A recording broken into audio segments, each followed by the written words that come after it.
Hello बच्चों, कैसे हैं आप सब। स्वागत है आप सभी का फिजिक्स बाय मास चैनल पर। बच्चों, हम रेगुलरली एक तरफ अपनी line to line HCV series में एचसीवी के एक एक शब्द को समझते हुए पढ़ाई कर रहे हैं। पर बेटा, फिजिक्स अगर आपको बहुत अच्छे से सीखनी है तो सिर्फ पढ़ना काफी नहीं होगा, सिर्फ थ्योरेटिकल नॉलेज काफी नहीं होगी।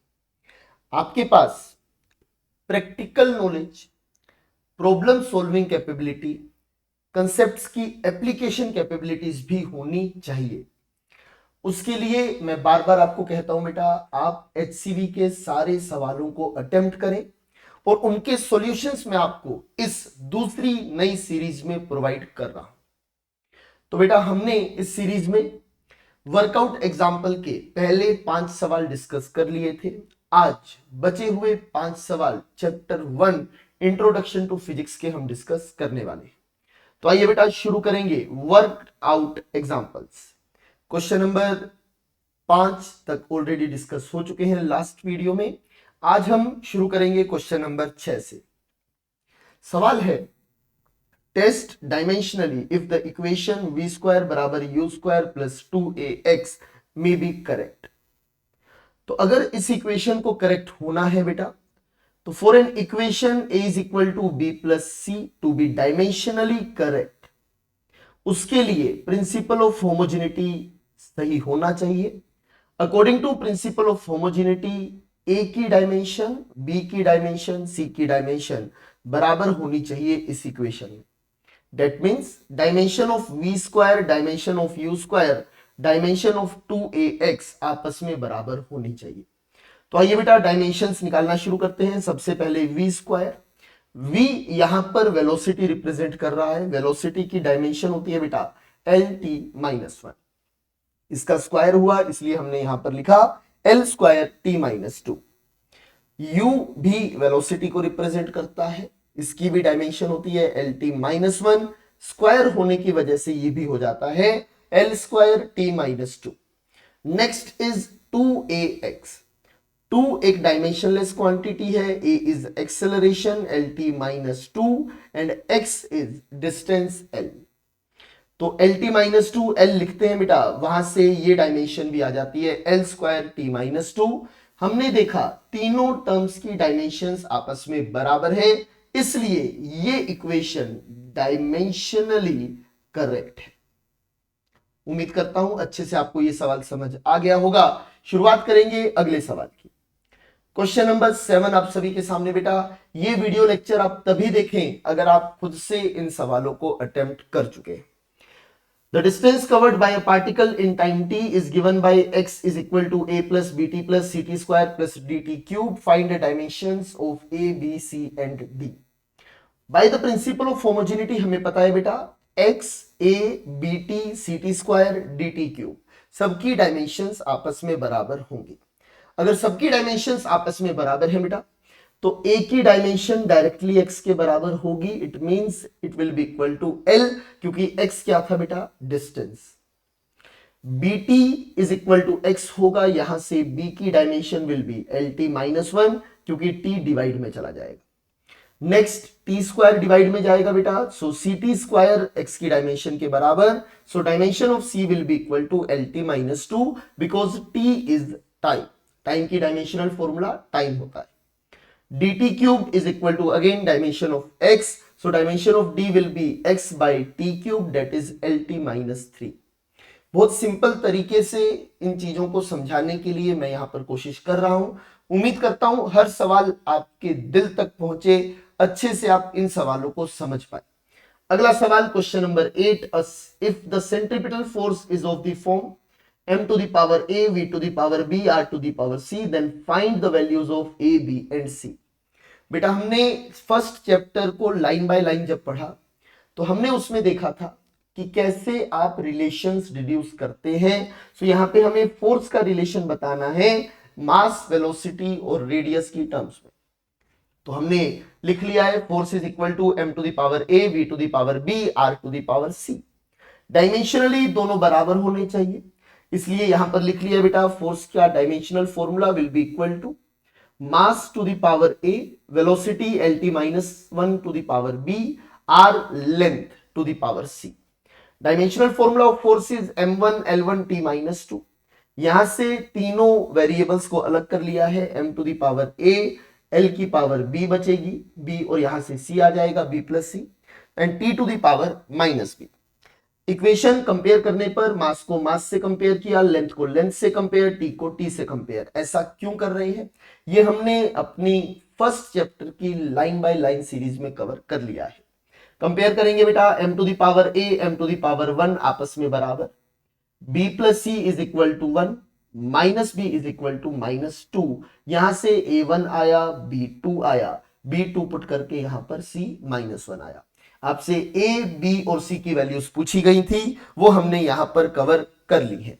उम्मीद करता हूं अच्छे से आपको ये चर्चा भी क्लियर हो चुकी होगी। नेक्स्ट क्वेश्चन बेटा आप सभी के सामने क्वेश्चन नंबर 9 लेकर मैं आ रहा हूं, देखिएगा। When a solid sphere moves through a liquid, the liquid opposes the motion with the force F. F कोई फोर्स है बेटा। The magnitude of F depends on the coefficient of viscosity eta of the liquid, the radius of the sphere and the speed v of the sphere.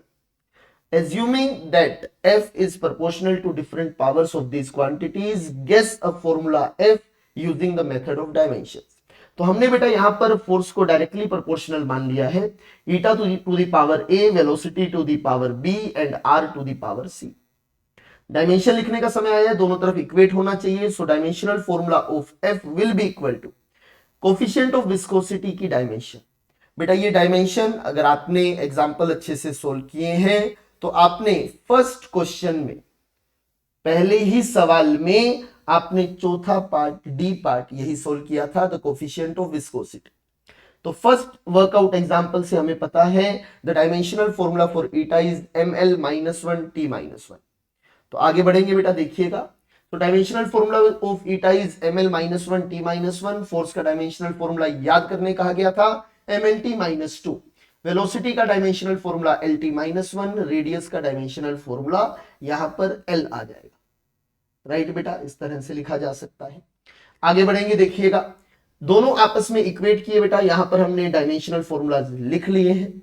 Now dimensional formula of f is m to the power 1, l to the power 1, t to the power -2।